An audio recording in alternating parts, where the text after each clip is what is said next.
কে কী ভাবলো, কে কী বলল, সেই দিকে না খেয়াল করে নিজের কাজ নিজে সুন্দর মতো করে যাও, এগিয়ে যাও। যারা পেজ চালাও আমি তাদের উদ্দেশ্য করে বলছি।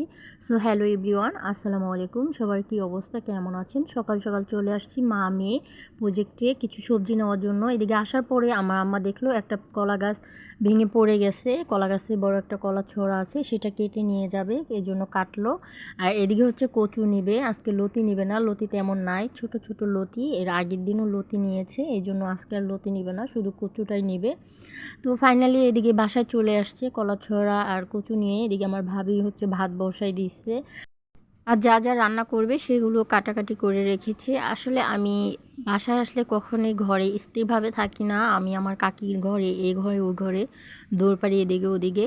তো এখানে হচ্ছে কচু শাক ভাজি করবে, কচু ভাজি করবে, আর নদীর যে বেলে মাছ আছে, পোয়া মাছ আছে, সেটা ভুনা করবে। তো ফার্স্ট হচ্ছে শাকগুলো একদম ধুয়ে কেটে সুন্দর করে পরিষ্কার করে ছোট ছোট করে কেটে নিয়েছে, লবণ দিয়ে আগে ভাপে দিয়ে নিবে। আর এই কচু শাকগুলো খেতে এত মজা, অনেক কচু শাক আছে গলা চুলকায়, কিন্তু এগুলো একদমই গলা চুলকায় না, একটু মিষ্টি মিষ্টি লাগে, খেতে খুবই ভালো লাগে। তো কচু শাকগুলো আগে ভাপে দিয়ে নিয়েছে। আর যেটা বললাম আমি ফার্স্ট টাইমে, যে অনেকে অনেক কিছু বলে, আসলে আমরা এভাবে ভাইরাল না হলে কি হবে, মানুষের মুখে মুখে কিন্তু অনেক বেশি ভাইরাল হয়ে গিয়েছি।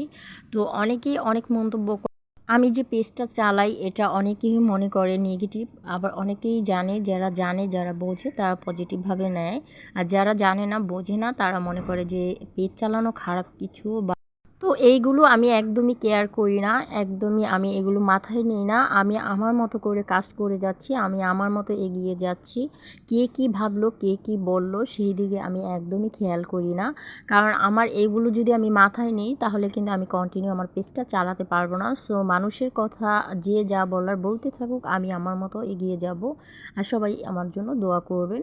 তো ফাইনালি এদিকে কচু শাকটা একদম ভাপে দিয়ে একদম দেখতেই পারছেন অনেকটা সফট হয়ে গিয়েছে। এখন হচ্ছে এটা নামিয়ে নিয়েছে, এখন বাঘার করবে। এটা হচ্ছে চিংড়ি মাছ দিয়ে হচ্ছে বাঘার করবে।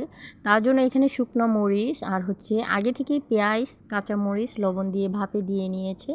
এখন হচ্ছে রসুন কুচি, পেঁয়াজ কুচি দিয়ে একটু ভেজে তারপর হচ্ছে চিংড়ি মাছ দিয়ে দিবে। চিংড়ি মাছ আগে থেকে হলুদ লবণ মাখিয়ে রেখেছে, সেটাও দিয়ে দিবে। দিয়ে এটা ভাজা ভাজা করে দেন হচ্ছে কচু শাকটা ভাজি করবে। এই কচু শাকটা এইভাবে কারা ভাজি করেন জানি না, বাট আমাদের এলাকাতে এভাবে ভাজি করে। অনেক সময় চিংড়ি মাছ ছাড়াও ভাজি করে, অনেক সময় ইলিশ মাছের মাথা, লেজা এগুলো দিয়েও ভাজি করা যায়।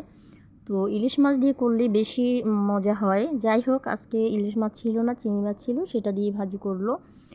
তো খেতে কিন্তু বেশ মজা হয়েছিল। আমি তো আগেই বলেছি এই কচু শাকগুলো একদম মিষ্টি মিষ্টি লাগে, খেতে অনেক বেশি ভালো লাগে।